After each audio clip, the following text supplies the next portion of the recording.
The heck? I didn't say so.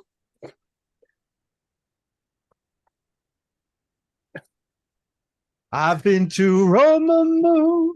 I've been to BJ. I've searched all over for a place to pray. I found the mosh pit and knew that this was it. I am a Moshnik and I'm here to stay. And I'm turning gray. So are you all, I think. I found community that is in tune with. Wait, you can't hear the music again? All right, thank you for that. All right, I'm going to stop that. Hold on a second. That's not right. Okay, I'm still spotlight. I don't want to be spotlight. Okay, thank you. Judy McCuson is here. You see what happens? Zoom has, every time I update Zoom, they mess with my settings. And okay, let me see. I need to make sure we can sing that song together. But no, okay. Now tell me if you can hear the following song. Sound. Can you hear that? No, you don't hear that. Oh, that's really bad. Okay, that's not in there. And I got to go to my Zoom settings. See, this doesn't happen on Shabbos morning. Oh, microphone. Let me see. Actually, it did happen on Shabbos morning. We didn't hear the piano or the guitar, the whole last part of the service. I know. Oh, I know why. Okay, now tell me whether you hear anything. Heard that? Yes, he figured it out with a pencil and a pad. He figured it out. 7.5 cents doesn't mean a hell of a lot. Let's try that again. I've been to Romamu. I've been to BJ. I searched all over for a place to pray. I found the mosh pit and knew that this was it. I am a Moshnik and I'm here to stay. And I'm turning gray, and so are you. I found community that is in tune with me, singing and dancing in our Zoom agog. Everybody sing.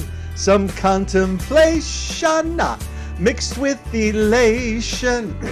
I am a Moshnik and I'm here to stay. And I'm turning gray. A chance to meet you, a chance to greet you, a chance to deepen what it means to belong. Let's have some fun tonight and spread some joy and light. I am a Moshnik and I'm here to stay. What are the words for us? And I'm turning gray. What'd you say? Here comes the Hoff Memorial Harmonica. So, all right. Well, I'm getting word from up on high that something went wrong again. So. No, I just wanted you to scroll the words so we could. Oh, you know, I need to fix that. Okay. I need to fix that. The bottom. So 52 weeks later, finally somebody says something that we can't see the last line, and now she's on the phone complaining about me. All right, welcome everybody, and we are the few and the mighty. This evening, I'm going to attempt to further explain the teaching that Reb Daniel offered. Was that 2 weeks ago? Reb Daniel Siegel, my beloved teacher. This means that tonight is going to be a little esoteric.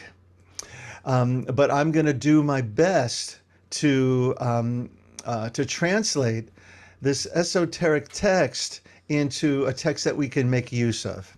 And in order to do that, first of all, I want to draw upon a lovely writing by Anne Lamott about prayer.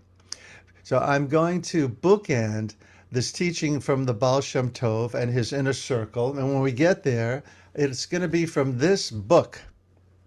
And oftentimes I will suggest that, you run out and get a book that I have used or studied from. Not so in this case. I did study.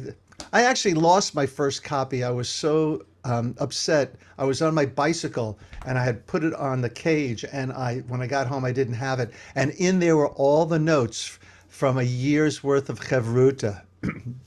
So I went and I purchased it again, and I continued, but I lost a lot of notes from that. But nonetheless, it's not an easy text.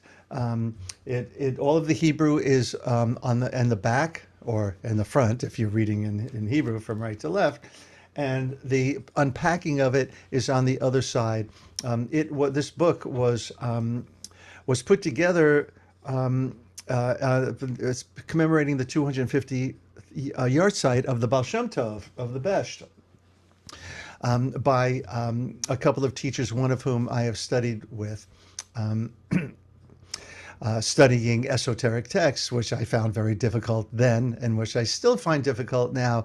And if you might remember from 2 weeks ago, Rabbi Daniel started up the teaching with saying that he and I agree that the first page of this text is really, really hard to get a handle of.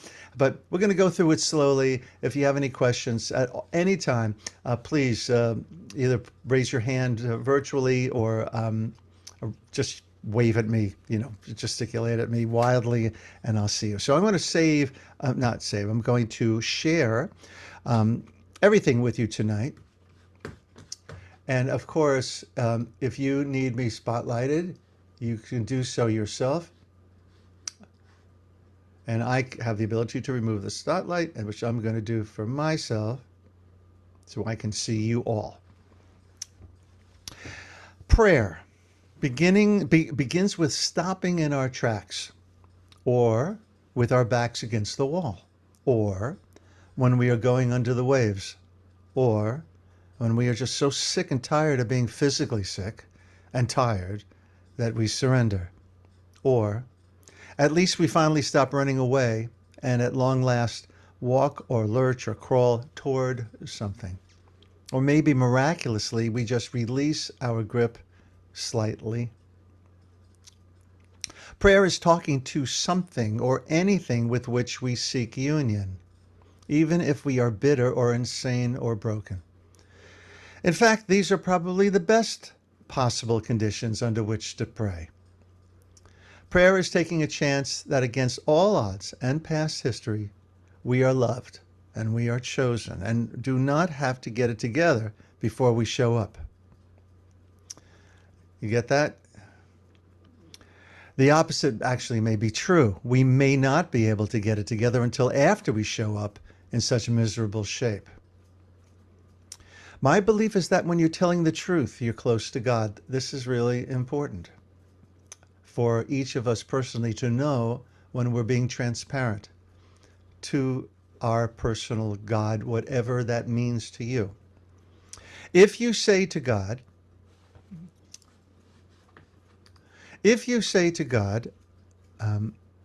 I am exhausted and depressed beyond words, and I don't like you at all right now, capital Y, that might be the most honest thing you've ever said.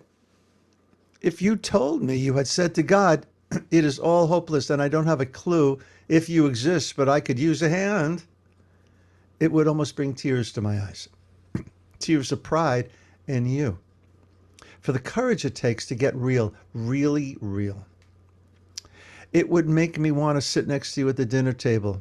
So prayer is our sometimes real selves trying to communicate with the capital R real, with truth, with the light. Now this reading itself is really chock full of some really important and beautiful stuff. Erica, welcome. I see your name there, and I hope you're beyond the screen behind curtain number 2. Any thoughts? Does this bring up anything for you in your personal prayer life? This is not easy, and I think her mentioning that it takes courage to have a prayer life like this is, let's face it, we're praying to a quote unquote invisible God.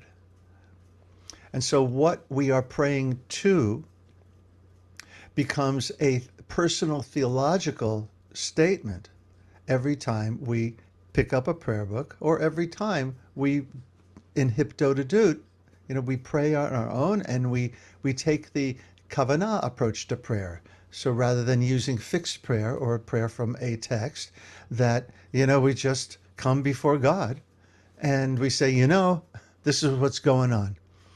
This is especially powerful if you're in spiritual direction, if you're doing hashpa'ah, which is to let go and allow yourself to be that transparent before your spiritual companion. That's the power of spiritual direction.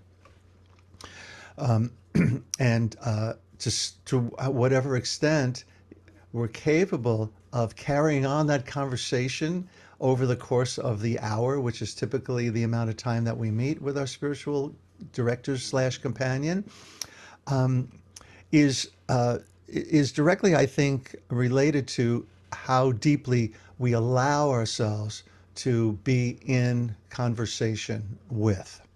Okay. So tonight is not a session about that, about who or what we're in conversation with. I'm going to trust that each of you experience that in some way in a spiritual practice that you have daily, weekly, yearly, as we approach Elul. Oh my gosh, Elul and Yamim Noraim, the days of awesomeness, right? Okay. So looking at this again, there's so much here. This is not even a Hebrew text that we can unpack through the lens of Hebrew prayer. Prayer begins with stopping in our tracks. In other words, noticing that there is something arising that needs to be articulated, right?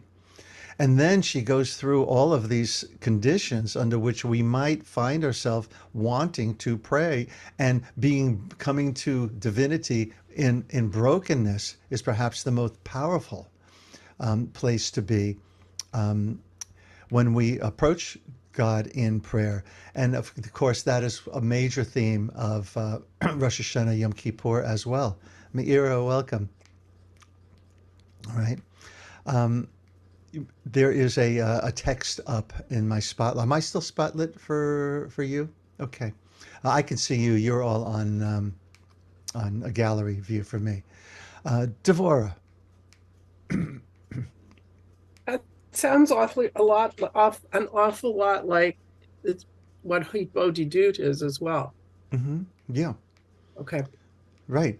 So, like I said, this can be applied either to fixed prayer, which is why the importance of Tehillim, of Psalms, and going through Psalms and finding a Psalm that really leaps off the page. Doesn't even have to be the whole Psalm, but the Psalms were written by someone or several people for whom had a very emotional experience. Yeah, there are historical Psalms as well, of course, but the author, went through something major in his or her life and then wrote a poem about it, right? Why? To share with you and me. He had, or she had, an audience that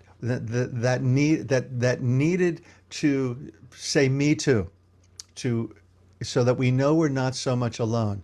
And that too is in the power of prayer. So I left this up here, Miris, in case you wanted to read it. If not, I can send this all along if you're not. It's interesting that she says we may not be able to get it together until after we show up, right? That don't rely on don't wait, right? Don't wait until you're in the kind of shape that you feel you want would be lend itself better. You feel good, Yeah, yeah. Birkot HaShachar, we're expressing gratitude, in the morning for many, many things.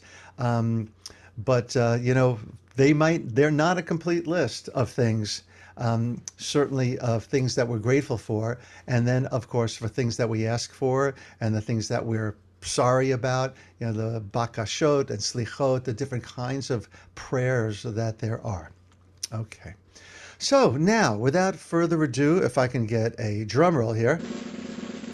Hey, thank you very much. We're going to move on to the text that Reb Daniel shared with us. And this is not going to be the only thing that we're going to be looking at. I need to find my notes. Okay, there they are. All righty. All righty. So let's get rid of that for a moment. I loved when Reb Daniel shared his dislike might be too strong a word, but his uneasiness with the term Jewish renewal. I don't know if you remember that what he said in place of that, what he prefers, which is the movement for the Jewish renewal of Judaism, right? Because Jewish renewal has well, without going into that, it hasn't really worked in the way that we hoped that it would work as a term to be the umbrella under which all of this magnificent experimentation has happened in the laboratory, perhaps known as Jewish renewal. But regardless, let's go back to here. Okay, and I was. Okay, so I'm still spotlight for those of you who want to look at this. So just leave your spotlight on. I'm going to go back to gallery so I can see you. So this is the first page that is kind of hard to get a grip on, and we're not going to spend a lot of time on this page, except for me to reiterate some things that Reb Daniel offered to us, and maybe to underscore some things, hopefully that will resonate within you all.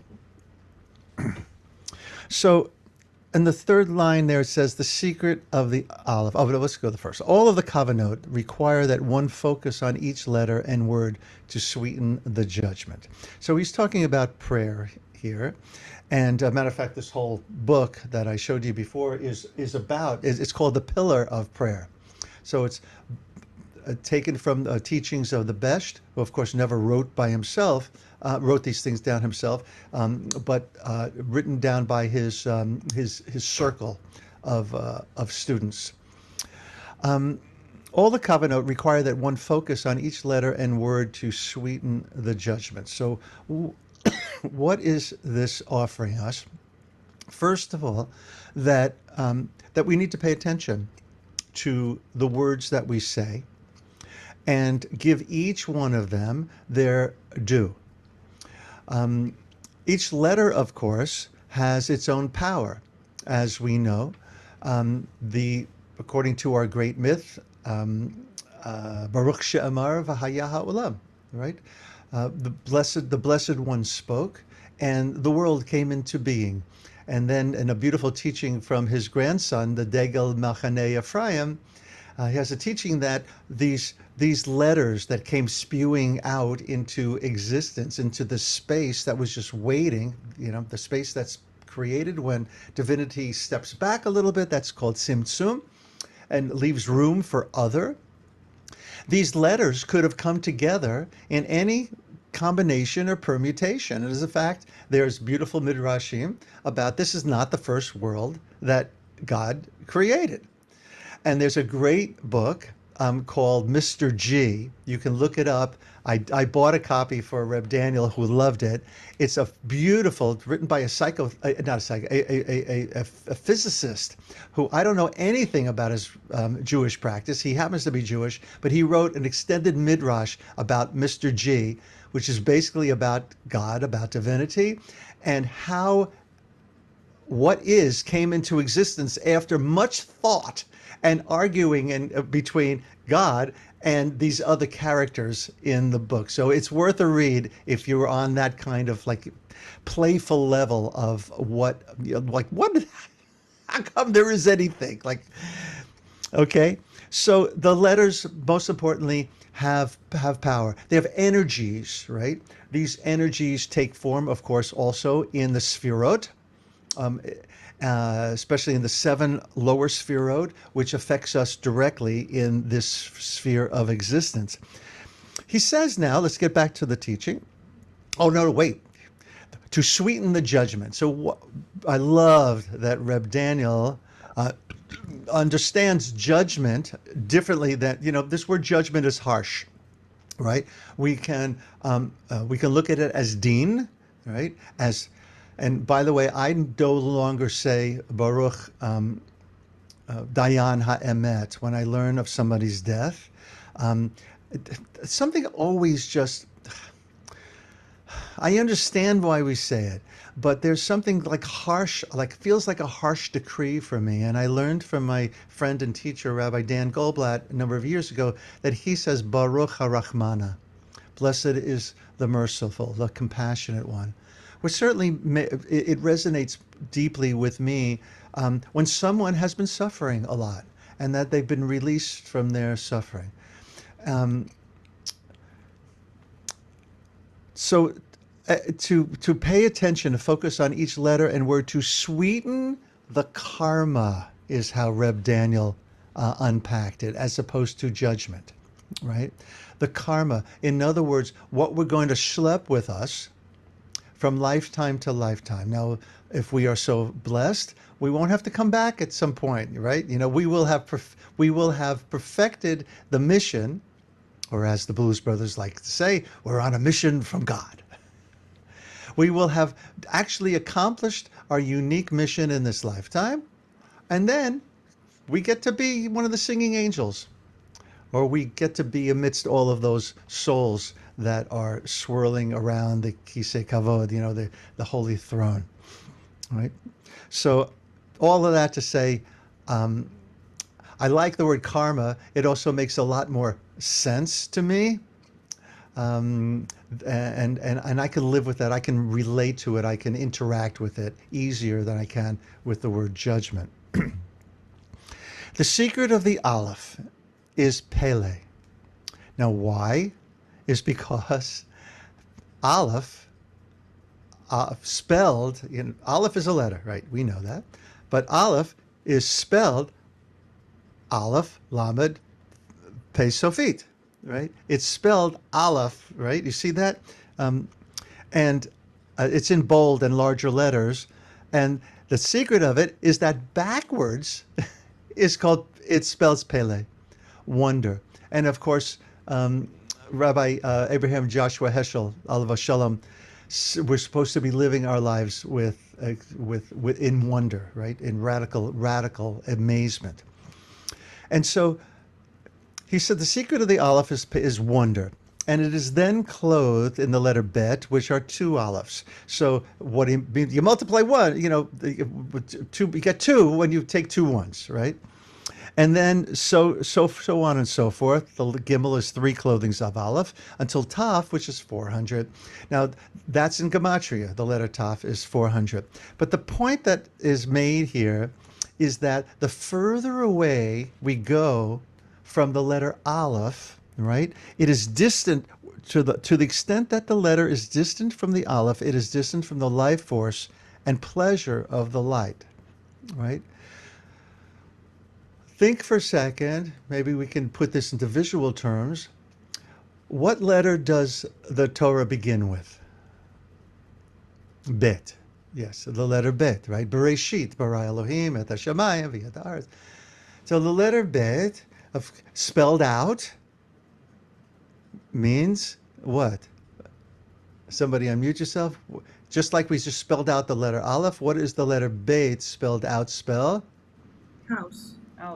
House, buy it, right? So when you have the letter Beit, as Devorah just meant for us, as we're looking at the Torah, basically this is a closed end, is it not? Right? That's a closed end, and it's leading into the entire Torah, right? This is a closed end. We are warned not to spend too much time thinking about what came before, but we do know that the Aleph represents all that is, was, and will be. Right? Aleph as the number one. Shema Yisrael, Adonai Eloheinu, Adonai Echad. Right? Adonai is Aleph, and also Yud He Vav He 26. We can play with the letters. The letter Aleph is made of two Yuds and a Vav, 26, which is equivalent to Yud He Vav He, and there's all that fun kind of gematria that you can do. But the point here is that the further we go from the force, from the Aleph here, the more distant we are from the Big Bang, from what caused the Big Bang, right? From the mover of all movers, right? These letters, it is clothed in garments. All of these letters are clothed in garments and concealments of the husks until the tav, and the tav, the crooked foot, because it's shaped like a crooked foot, right? It's called Malchut of Asiya. So basically it's standing on the ground as a foot, right? And it's the way, in Malchut, that's how the energies enter into this realm of existence, right? Where all foreign and evil thoughts, all desires and loves can be found. In other words, all the stuff that is. Right, everything that exists comes down through Malchut into this world, and we're getting further away from the source. I'm pointing up, but you know me, I don't think in vertical terms, more horizontal terms. And there too, God is hiding. And there is even there a holy spark in all of those foreign and quote unquote evil thoughts, right? Machshavot zarot doesn't really mean, evil. It means varaot, the strange, and varaot, and thoughts that are ra. Now, Rabbi Daniel gets into that as well, if you remember, by pointing us to Ishayahu, Isaiah, which we daven every morning. When we say uvarei hachoshech, uvarei, right? Oseh shalom, uvarei et ha-kol, we say, right? But that's not what Ishayahu said. Ishayahu wrote, who creates peace or shlemut, wholeness, and ra, evilness, evil, bad. There too is this challenges us, right? To what does it mean when we say evil or bad, and we'll be getting to it. What does it mean when we use the word sin? Which, coming up to Elul and Rosh Hashanah, Yom Kippur, I hope you get a handle on what a chet is to you, because otherwise you're going to be beating your chest and being very unclear about why. And the focus about where you should be putting your intention and focus to remedy the brokenness that caused that sin to happen. So there's a holy spark in everything, even as we get further and further away from the Creator, right? The creation from the Aleph.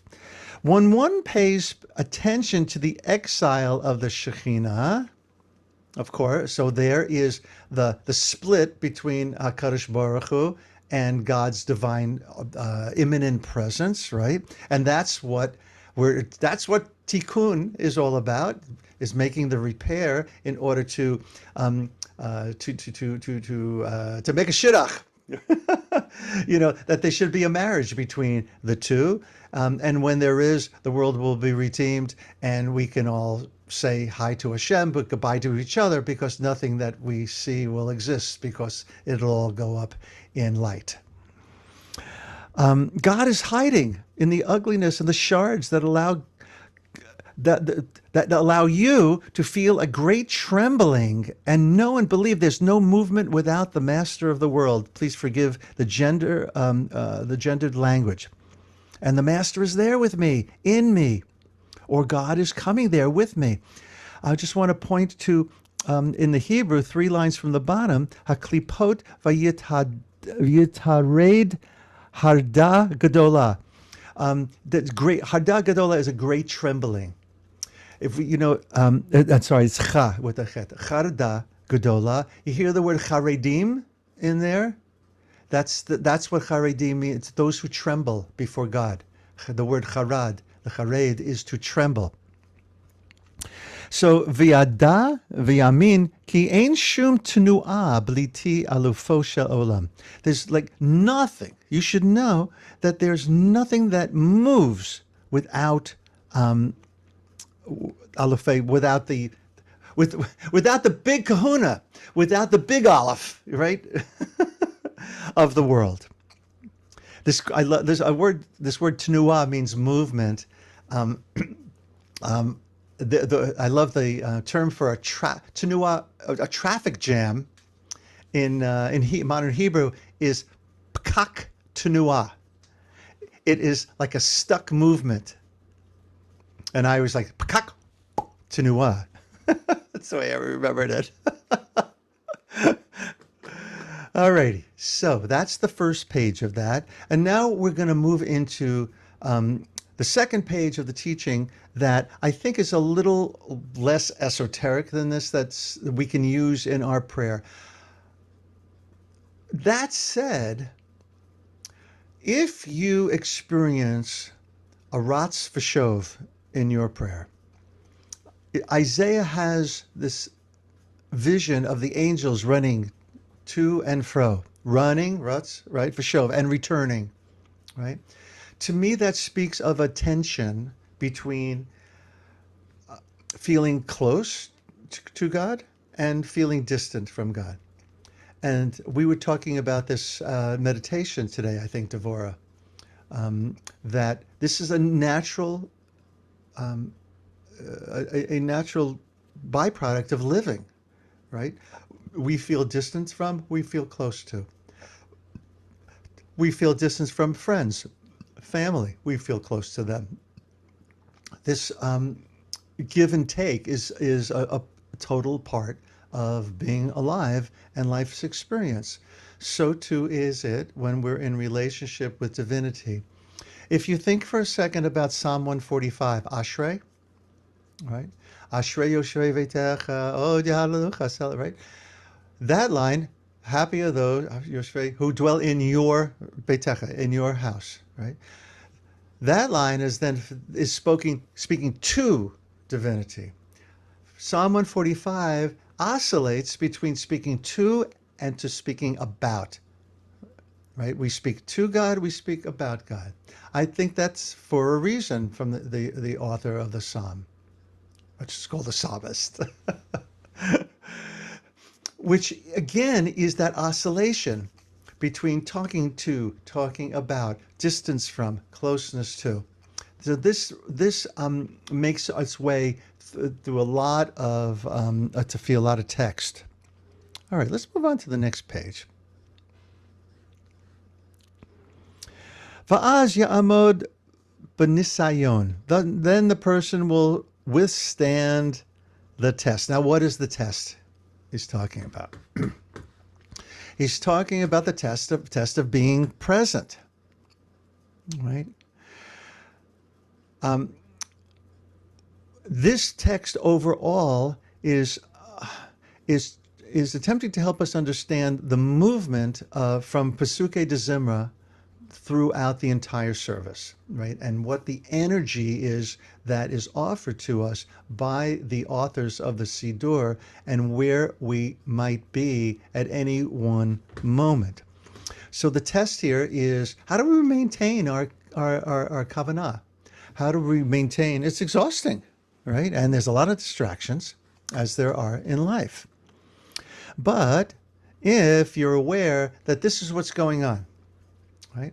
That we are giving the gift of these texts that contain letters and words, all have energies within them, that we're interacting with the energies that we bring to it. Hopefully these will bring us the feeling that we are closer to in conversation with divinity. In particular, I'm looking at the text now. When a useless thought will arise during prayer, awe and trembling will come upon the person. So why? Because of the work that we did on the preceding page. We already did the work in acknowledging that that this is where we need to be standing. This is where our consciousness needs to be. Da lifnei ata umed, know before whom you stand. It's not just where you're standing in shul. It's where you have placed yourself in the you are here, in God's GPS, the God positioning system, right? You've already done the work that brings you to that moment. Remember that the Talmud teaches us that the rabbi spent a whole hour before prayer. And what were they doing? This might have been what they were doing. Maybe they're concentrating on the tetragrammaton, the Yud Hey Vav Hey, but they were doing something to concentrate their attention, right? So, in particular, when a useless thought will arise during prayer or in trembling will come upon the person, and that person will humble him or herself with the humility of dust and ashes. Right? Afar ve'efer. In the realization that the soul of all life participates in this small worm, something truly non-existent, null and void. Oi, oi, oi, oi, oi. Look at, we just got called. A small worm. You want to fight about that? Yeah, how do you take that? This is hyperbole, but not totally. Because if we say, the two sides of the coin, where's my coin? I usually have it over here. All right, I don't see it. The two sides of the coin that we should be carrying in, that petek with us at all times. Anochi afar ve'efer. I always mispronounce those words. I'm sorry. I'm but dust and ash. And what's on the other side? Bishvili nivra ha'olam. For the world was, before me, the world was made. So there's that oscillation again. So at this moment, though, our teacher is pointing to the fact that even in, look at who thinks he's nothing. That whole joke, right? Even if you think you're nothing, even if you are nothing, you're being paid attention to, right? Because the soul of all life participates within us. There's a tenuah, there's a movement in the energy that when we sing in the morning, who is this? Chayot Shali, Halo HaKadosh Baruch Hu. Who is this life that I am? And that's the life that lives in the life force. Then the holy spark is clarified and joined above to the true life force. So again, there is this vertical imagery of what's above, right, and what's below, and that the life force is above, and below is all those little peons running all around like crazy, trying to return the sparks to their source. If that works for you, Geg isn't the hate. Right? For me, though, it's more of a hologram. Right? It works more of like a large ecosystem that from the inside out and the outside in. Mimale kol olmim, fasovev kol olmim. God surrounds all creation and fills all creation, and that's you too. Thus, by means of this great submission. So, what is it? The word in Hebrew is hakna'ah. That's the word for humility. Why this just came up to me. Moshe is known as the most humble, right? It says right there in Tanakh, of the most humble of all. And I wonder whether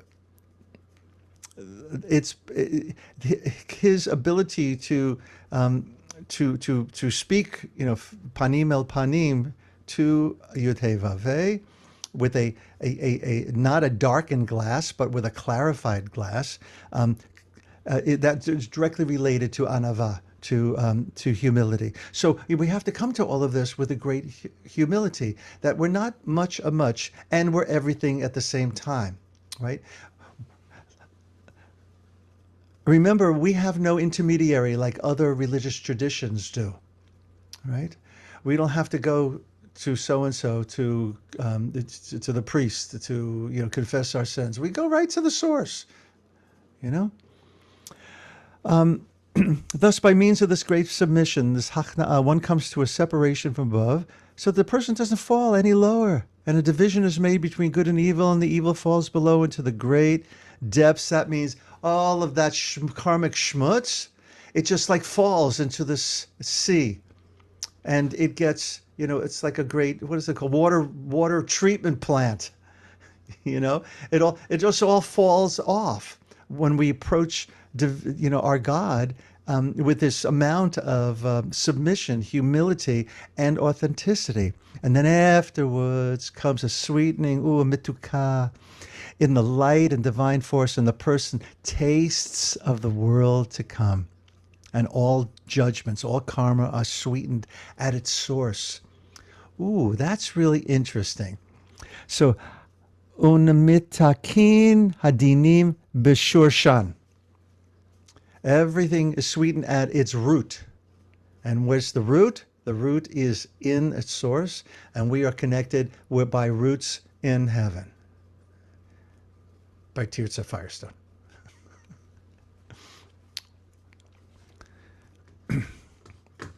Let's finish the paragraph and then we'll open things up. Now we're getting to something we can really sink our teeth into. And this is also the order or progression of prayer. Submission during Psuke de Zimra in order to participate with everything that lives and moves on the earth with a happy heart. For an insignificant human being, there's that worm again, can sing and praise God. Wow. The fact that we can come before God with a new song, Shiru Ladonai, Shir Chadash, or an old song. The fact that we can do this takes a great amount of chutzpah, right? To think that you and me, Joe and Jill Schmo, right, can do this, right, without any intermediary. That is that's a big deal, right? That's a big deal. So Pesuke de Zimra warms us up for what's to come. And I'm going to go back to that after, right? And then you can recite the Shema, right? Because you have come to that place where you understand you are separate and a part of everything simultaneously. Right? And then we say the declaration of Shema,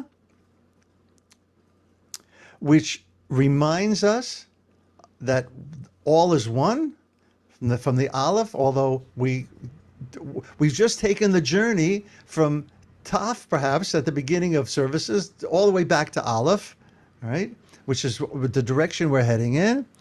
Then afterwards, during the Amidah, a remission of judgment occurs through this wonderful attachment to God. In other words, you're at one. When you hit that Amidah, you're in hit Bodadud, even if you're using somebody else's text, right? And I do want to point out, if your Hebrew is really not, you should use this book. Oh, can you see the whole thing? It's really brilliant.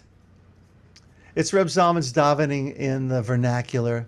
You can open up any prayer book and look at the translations, but translation is one thing, unpacking it so it's usable. As a matter of fact, let me just, okay. So Shema, how do we usually translate Shema? Anybody? Shema Yisrael Adonai Eloheinu Adonai Echad. What's a typical translation? Listen.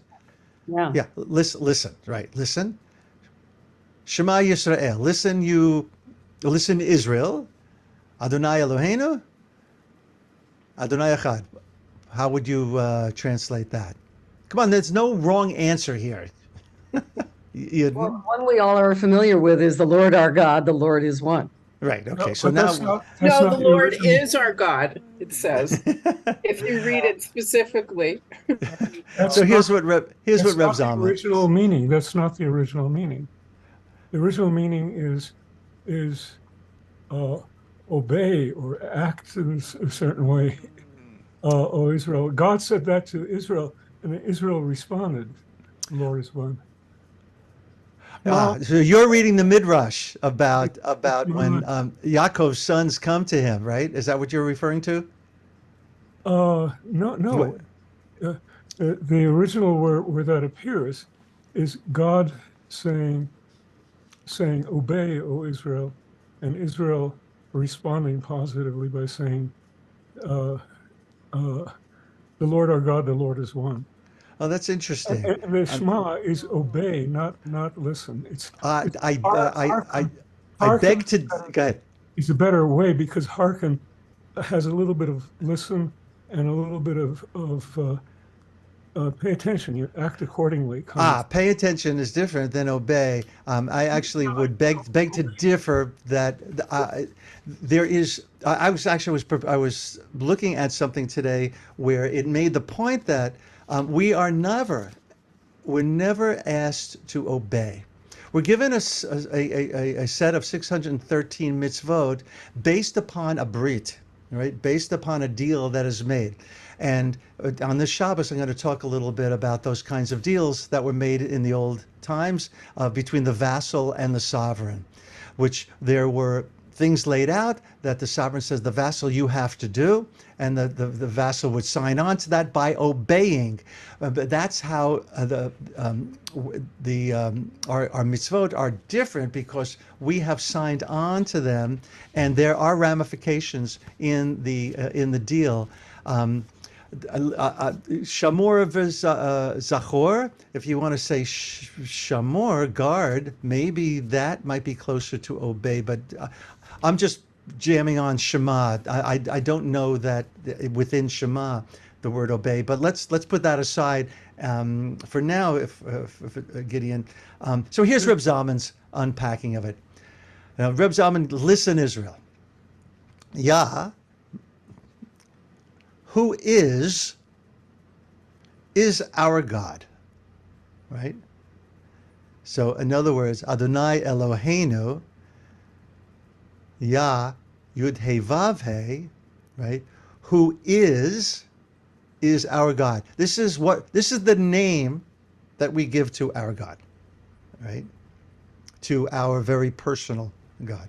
And then Yah, who is one, unique, all there is. So that, of course, is what resonates for me is Reb Zalman's, upbringing as a chassid, and growing up in that world where, the underlying understanding of chassidut, of chassidic thought is Maloch ha'aretz kavoda. The whole world is filled with the presence of divinity. There's nothing that is devoid of God's presence. So one, unique, and contained. I saw something pop up. Was there something in the chat? Let me check. We can put right. I think stepping back. Sorry, I haven't been following the chat, but I will from now on. Give me a second here.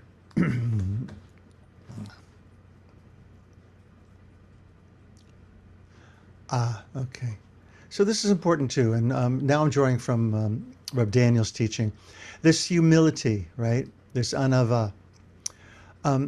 With that comes havdalah. It comes the separation, right? There comes a separation, an acknowledgement that we are separate and a part of the all. But it's a separation that is healthy. Some people, when they let go of their egos, they're crushed by that. They see that as, kind of like a beating the chest, 24/7 kind of articulation of that. Woe is me, I am nothing. Or what was it in Saturday Night Live where the guy, I am not worthy, right? So this allows a separation to happen between good and bad. Reb Daniel translates ra not as bad, but as separation. I love that being separated from our true unique selves, that dream that God has been dreaming for us from the beginning, and the reality of how we're living out our lives in this lifetime. So, in review, order of prayer. By linking myself to everything in the world, I too can sing and praise God. So that's why. So the Psalms, on Shabbos morning especially, but also on weekday, is about creation and extending our consciousness to being part of everything, of nature, all right, of the natural world. To Can you see share ourselves. the screen again, please? What's that? Can you share the screen so we can see the writing? Oh, I'm not looking at that anymore. Oh, okay. Sorry. Yeah, no, I'm just riffing here on some notes that I made. Thank you, Judy, Wayne, and Garth. And notice when they say that, they're davening too. So the invitation here is to see ourselves as a strand in the web of life, all emanating from the same source. That's the asana, to borrow from yoga language. That is where we need to be standing, right? We need to have done the work through Pesukei de Zimra, right? That's in us, that takes us from the world of Asiya to the world of finally to Bria at the Baruch Hu, all the way to the Shema, where we close our eyes, we don't see. There's a lot of explanations for that. I like the idea that we don't see the duality in front of us when we hide our eyes, right? And then when we hit that Adonai Echad, right? The Dalit is like it's like the bottom floor, it's like the elevator. We start on the highest floor, the penthouse with Hashem, and then on the Dalit, we're back right here for V'ahavta, right?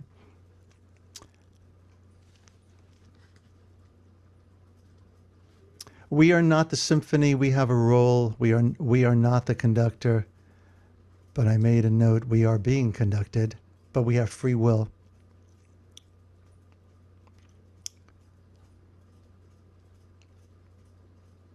So on this word Ra,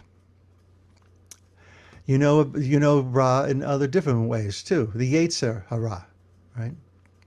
Often translated as the sorry, couldn't resist. The evil inclination. But you know that the Talmud says if it weren't for the Yetzer Hara, no one would build a house, no one would get married, no one would have children. The Yetzer Hara drives us towards living in this world, right? All right? We can't be living in Atzilut. We're not yogis living on a mountain. That's not what our Jewish practice is inviting us to do. It's to live a full life and enjoy life's offerings. Here is here's a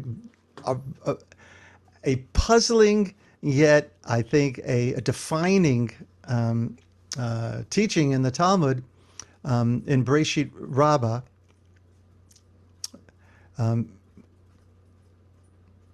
Rabbi Nachman said in Rabbi Shmuel's name, "Behold, it was good." So we're hearkening back. I just used your word, Gideon. Thank you. It's a good word. We're hearkening back to Breshit, right? When it says, it was good, right? Vahi tov. And then refers to the good desire, right? The Yetzer HaTov. And behold, it was very good refers to the Yetzer Hara, as it writes, the evil desire. So it only says very good after the man, woman was created with both the good and bad inclinations. So nothing was really full until both of those two things existed. Can then the evil desire, the Yetzer Hara, be very good? That would be extraordinary. But as the teaching says, that Meira, you are nodding and saying it along with me. But without the evil desire, no one would build a house, take a wife, beget children, etc. Okay. So there's a story that goes with this. The ancient sages decided they were going to capture and imprison the Yetzer Hara. Who needs the Yetzer Hara? We're going to grab him, and we're going to imprison them, and then all be good. It's like the world, all the stuff before that causes the schmutz. We'll take care of all that by capturing the Yetzer Hara. So they ordered a complete fast for 3 days. Esther, by the way, fasts for 3 days, does she not? Whereupon the Yetzer Hara was surrendered to them. In a movie coming soon to you. He came forth from the holy holies like a fiery lion. And the Yetzer Hara said to them, realize, if you kill me, the world is finished. Well, so they thought about this, that maybe we won't kill him right now. So they imprisoned him for 3 days. They looked in the whole land of Israel, and not an egg could be found. So they asked, what shall we do now? You're not going to like this part. So they put out his eyes and let him go. I think that's to confuse him, right? So he can't see his way around and be that deliberate about where he causes, havoc. I'm not positive about the reading of that, but let your imagination go with it. But the point being, again, that we need the Yetzer Hara is very important to us. So and Reb Daniel is pointing out the word Ra, if we look at it as separation, right? That's what the Yetzer Hara is looking to do, to make us forget who yes, it does drive us to live in this world. And what happens when we do that? We get distracted, right? We get distracted from where we started this teaching, that everything comes from its source, and the further away we get from it, the more confused we become and the more detached we become. So we need our spiritual practices. We need the wisdom of 4,000 years to lean into. And now I'm going to lean into your wisdom because I'm done. Diparti. So the question is now, how do you use this? And I'm going to get to that in a second by one of my favorite quotes from Mary Oliver. But any thoughts about all of this? You just gave up an hour of your life that you're never going to get back again. What do you learn? What do you take away? What you're going to concentrate on? What resonates? That you can take into prayer with you, whether it be extemporaneous prayer or fixed prayer. Meira, please. Well, I want to say that, yes, I know there are other religions that require an intermediary, but I don't think it's so amazing that we don't require an intermediary, because even the animals and the plants sing the praises of Yah. So, Kol HaNeshama Hallelujah. So I think that it's kind of in our makeup to have this immediate connection. And then the second thing I want to say is that it's absolutely essential that we be both separate and together. Because we can't live our lives if we're not separate, but we can't live with the divinity if we're not together in Yehud. So we live in that constant dynamic between the two poles. Divarti. Shemati. Amen v'amen. I'm reminded, I don't remember where I learned this, that once we have a prayer in front of us, we're already removed, from, it's like secondhand smoke, secondhand prayer. Or even Torah is in all of its various translations, but even given to us, as we read it every Monday, Thursday, and and Shabbos is removed from the mouth from where it came. And I'm using that as metaphor here. So absolutely, Meira, Kol Hanashama to Hallelujah. What I was now I'm going to get to what I was actually thinking of. I was kind of like beating around until it came back to me.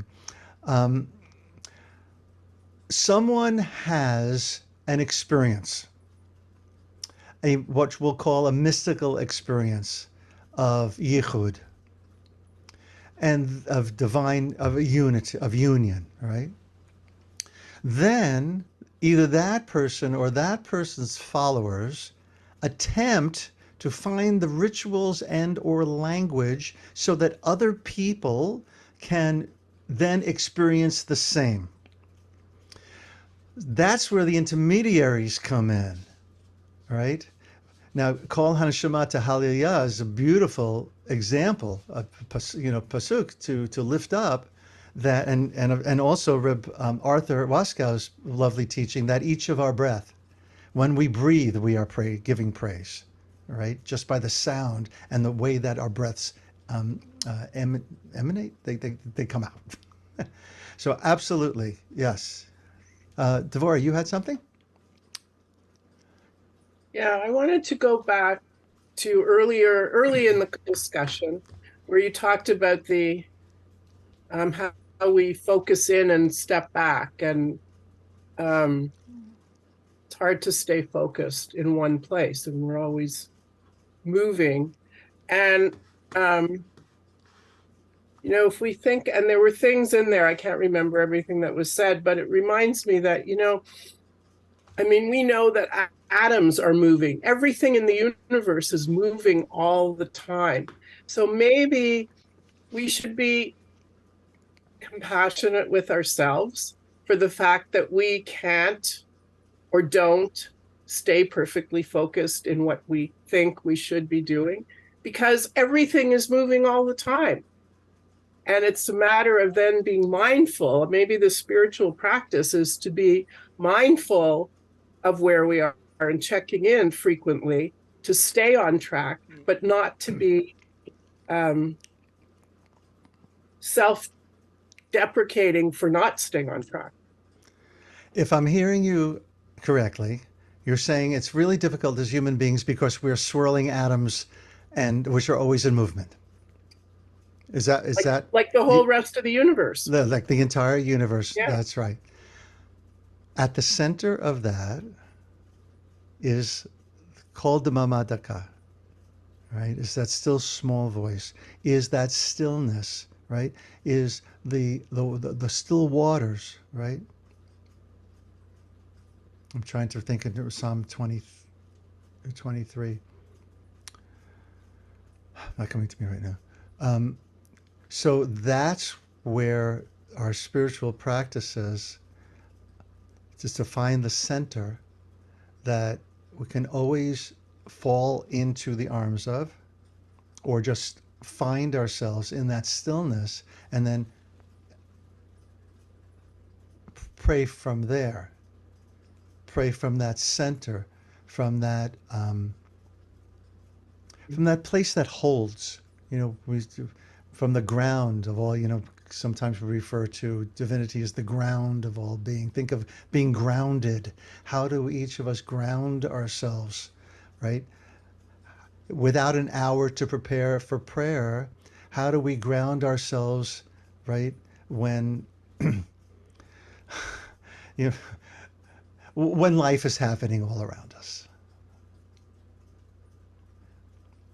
Yeah, Bina.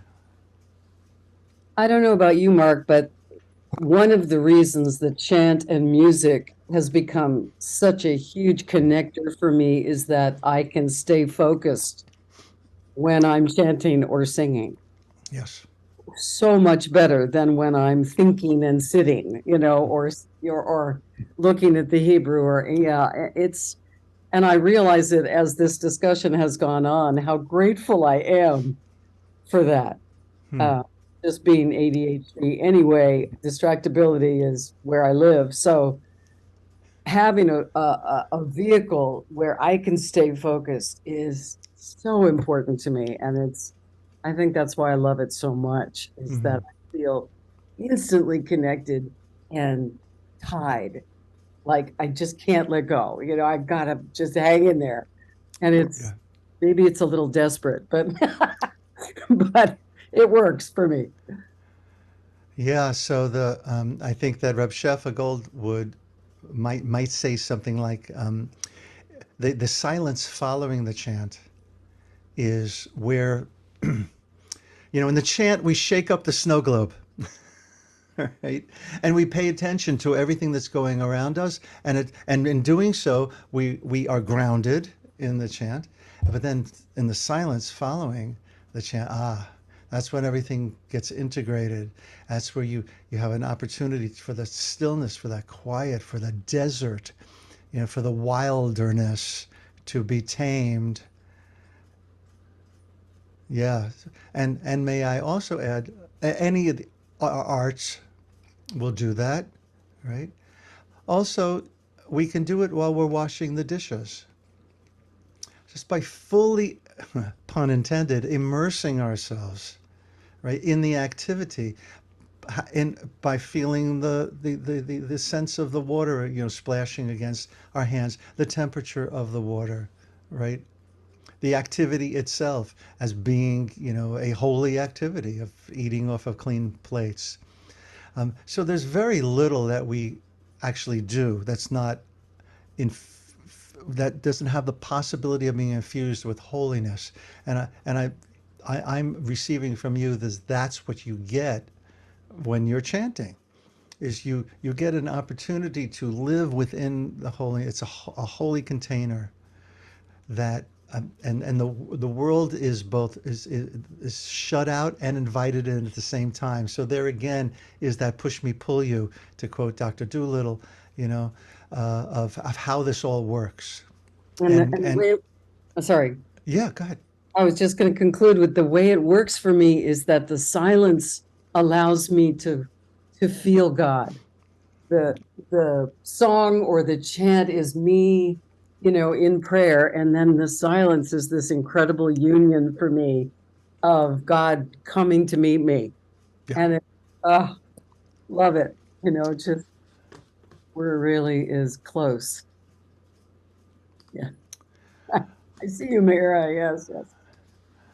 So I think I've shared this quote before from Leonard Bernstein, who famously said, the notes you don't play are as important as the notes you do play." Right, and that to me is the same thing as the spaces, the white, the black fire and one white fire, and the spaces between the letters, and where the midrash, where imaginations, where what's the word that Reb Zalman used all the time, of and, it's kind of like a playfulness, but it's an enchantment of enchantment. You're bringing enchantment to the text, bring enchantment to the prayers, right? So they're not if you're freeze dried, you add a little water, they come to life, right? Mary Oliver, this will be our Chatima. Oops, that's not what I'm looking for. There we go. Praying.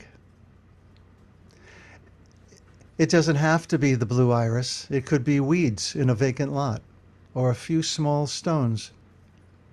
Just pay attention. Then patch a few words together and don't try to make them elaborate. This isn't a contest, but a doorway into thanks and a silence in which another voice may speak. And there is your Kol Damama Daka, right? There is the truth of we need to make the first step and be authentic, be transparent with what needs to be said, both our gratitude and our tzuris, right?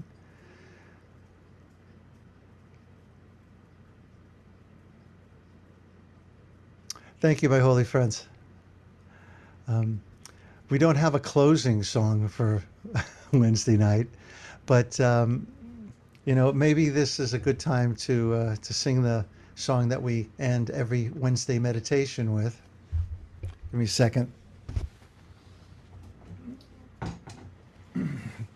Those of you might be familiar with John O'Donohue.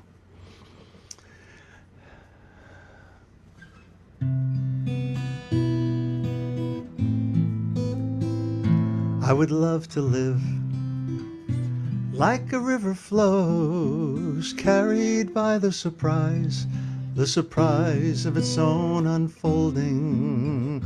I would love to live like a river flows carried by the surprise of its own unfolding.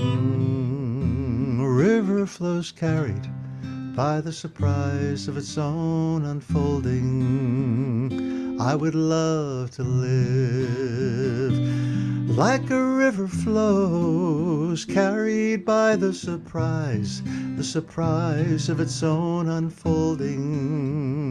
I would love to live like a river flows, carried by the surprise of its own unfolding. A river flows carried by the surprise of its own unfolding. A river flows carried by the surprise of its own unfolding.